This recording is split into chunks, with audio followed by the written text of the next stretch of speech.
Loin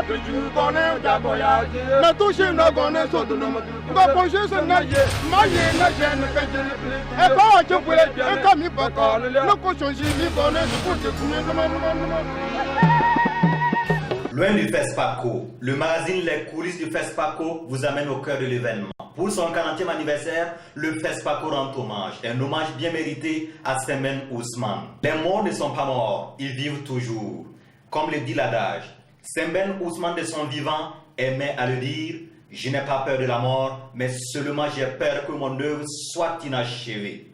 Ces paroles de Sembène Ousmane prouvent que l'homme a simplement décliné son existence physique, mais ses œuvres et son esprit restent et demeurent pour toujours. Sembène Ousmane a donc fait le voyage de la 21e édition du FESPACO. Sembène, un grand homme, un homme qui avait beaucoup de dignité et beaucoup d'honneur. Voilà, si c'est un mot, voilà comment je peux dire. Ce que Sembène Ousmane a fait pour moi, et comme certains aînés, tels Wole Soyinka, que j'ai côtoyé pendant 1 an et demi, c'est de m'insuffler le sens de la dignité, le sens de ce que c'est la souveraineté. Et quand vous parlez de Sembène, vous voyez ce bonnet que je porte là. Voilà, celui qui me l'a offert. Et il m'a dit, voilà l'amical Cabral voltaïque. Alors, c'est depuis cet instant que j'ai gardé le bonnet. Je dois l'appeler mon professeur, puisque lorsque j'ai fait mon scénario sur le chemin de la réconciliation, je lui ai proposé la lecture. Mais lorsqu'il a lu mon scénario et qu'il a trouvé bien, il a dit c'est bien parce que mon film parle des problèmes politiques. Voilà. Le film attire l'attention des hommes politiques pour qu'ils pensent d'abord à éduquer les masses avant de leur demander leur voix. Dans beaucoup de pays, il a manqué une volonté politique. Ce refus de passer à notre 3e jour, c'est-à-dire que le 1er jour est celui qu'on fait pour toi, le 2e jour est ce que on va t'aider à faire, le 3e jour qui doit être le tien, ton jour. L'Afrique, malheureusement, pour nous qui l'avons vu, la naissance de cette indépendance, de nos indépendances, c'est arrêté au 2e jour. Être toujours assisté, mais ne pas sauter dans le 3e jour. La révolution culturelle n'a pas été faite.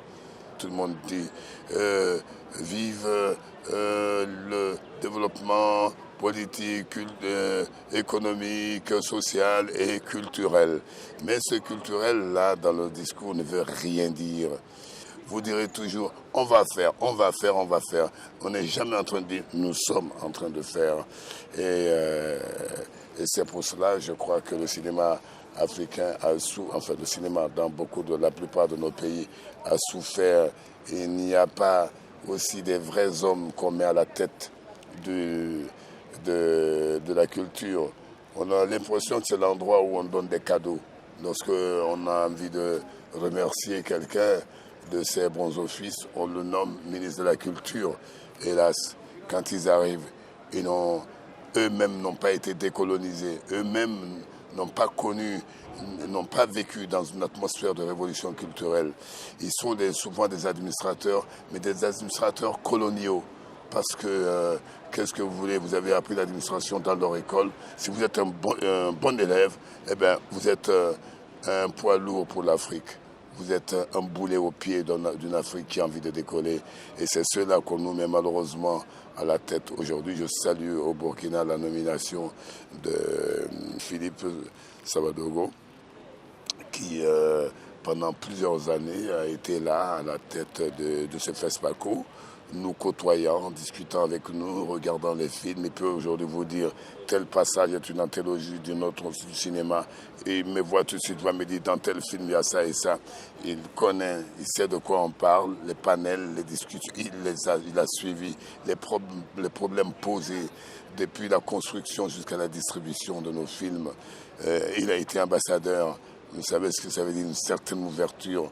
Et de là-bas aussi, il a continué à travailler d'une certaine manière pour le FESPACO. Je l'ai vu ici et là, au Canada, aux États-Unis, je l'ai souvent croisé. Alors évidemment, quand vous avez des gens comme ça à la tête de la culture, ce sont des hommes de terrain. Très vite, vous avez été professeur à l'université, on dit, oh là là, celui-là, c'est un homme de culture. Non, c'est autre chose, la culture. Cette connaissance de soi, cette remise en question de ce qui vous a fatigué, de la recherche de soi, de qui vous êtes, d'où vous venez, où, à quoi vous aspirez. C'est ça, c'est cette culture-là, malheureusement, qui nous manque. Celle des autres, ah oui, on a assimilé souvent. Et vous savez dans quoi on tombe? Dans l'aliénation. Ce sont de bonnes volontés peut-être, mais quelle bonne volonté peux-tu avoir quand tu es complètement bleu devant une situation, quand tu ne peux pas parler d'art et de culture avec les gens? Quand nous étions très jeunes, on a vu l'Inde était montrée comme un pays affamé, vraiment la misère. D'accord? Depuis l'avènement de Gandhi au pouvoir, ils ont, que ce soit Gandhi, Nehru, tout ce qu'ils avaient comme idéologie a nourri le cinéma indien. L'homme indien s'est forgé, a grandi grâce au cinéma. Et c'est ça qu'il a sorti. Je pourrais dire aujourd'hui que le cinéma au Burkina a contribué à développer ce pays. Et ça, je tire mon chapeau aux responsables, aux différents responsables de ce pays, parce que quand mes années, Sembène Ousmane parlait en 69, j'étais assis, je les écoutais. Quand ils parlaient d'un festival, on disait que c'était une utopie. Comment vous voulez faire un festival dans un pays où il n'y a pas la mer, il n'y a pas ceci? Justement, le défi, c'est ça, c'est de désenclaver un pays avec le cinéma, et ils le font. Et je crois que ça a donné un peuple qui, aujourd'hui, peut être demain un exemple pour nous francophones, de ne pas être complexés pour nous dire oui, mais il n'y a que les anglophones. Mais oui, ça manquait. Sinon, comment expliquer qu'une ville comme Abidjan, où on avait à peu près autour d'une 60aine de salles entre Abidjan et environ, et la banlieue, une 60aine de salles de cinéma, aujourd'hui nous en reste 3. Toutes ces salles sont devenues des églises. Comment peut-on laisser faire cela? On peut construire des églises, on a de l'argent, mais tout le monde ferme les yeux, tout le monde laisse faire.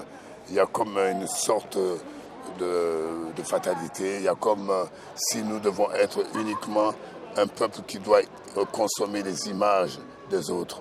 Et regardez nos télévisions, les feuilletons brésiliens, c'est tout. Regardez la télévision ivoirienne aujourd'hui, vous avez les feuilletons brésiliens sans arrêt du matin au soir. Les enfants sont là, ils n'ont aucun repère dedans. C'est pire que ce que nous avons connu. Nous avons eu la chance, parce que oui, il y avait du cinéma indien, même si nous ne comprenions pas beaucoup de choses, il y avait des valeurs, famille, enfants, rêve de grandeur, ou le cinéma, oui, il est brave ici et là. Aujourd'hui, c'est des romans photos à longueur de journaux. Quand c'est pas ça, on coupe et on décale. Vous regardez, ça fatigue. Et ça, c'est parce qu'il n'y a pas encore une réelle volonté de dire nous voulons faire du cinéma. Il ne suffit pas de dire dans les discours oui, le cinéma va se développer, on va faire ceci, on va faire cela. Non, il s'agit véritablement d'aller en profondeur. Est-ce qu'on est prêt? C'est comme si je vous reposais à vous la question. Est-ce que réellement nous sommes prêts à sauter dans le 3e jour? Ce jour-là où nous devons nous aussi apporter notre accent, notre note dans le concert universel. Sommes-nous prêts? Si oui, eh bien, nous devons commencer à travailler. Nous devons prendre un exemple aujourd'hui.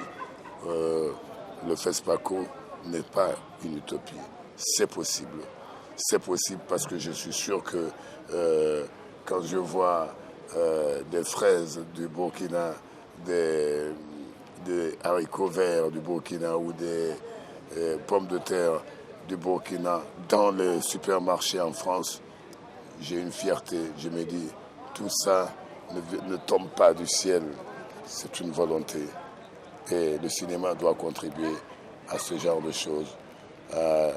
Se libérer ne veut pas dire qu'on lève les poings et qu'on dit on s'attaque à l'autre, c'est de s'attaquer à soi-même déjà. C'est ça. Le cinéma de mes aînés, hélas, qui m'a influencé, c'est celui-là. C'est que si je n'ai rien à dire, je ne passe pas derrière la caméra. Je n'aime pas ennuyer les gens. Et quand je ne sens pas un rôle qui apporte quelque chose à ceux qui vont le regarder, je dis non. Sembène me donne un rôle de muet. Je sais que ce muet parle plus que tous les autres. C'était son personnage principal dans le camp de Charoy. Il me dit, ça c'est l'Afrique qui dit rien, qui est silencieuse. C'est cette Afrique qui est la masse, la vraie, celle qui attend un jour d'apporter sa parole pour que le monde, pour apporter au monde quelque chose d'autre. C'est ça, le pays, le personnage qu'il appelait mon pays, que j'ai joué. On dit qu'il n'y a pas d'argent, mais il y a l'argent pour le sport. Il faut qu'il y ait de l'argent pour le sport et de l'argent pour la culture. Si je reviens à cette volonté politique, reprenons chez nous. On est en train d'assister au Chan en ce moment en Côte d'Ivoire. C'est beaucoup d'argent.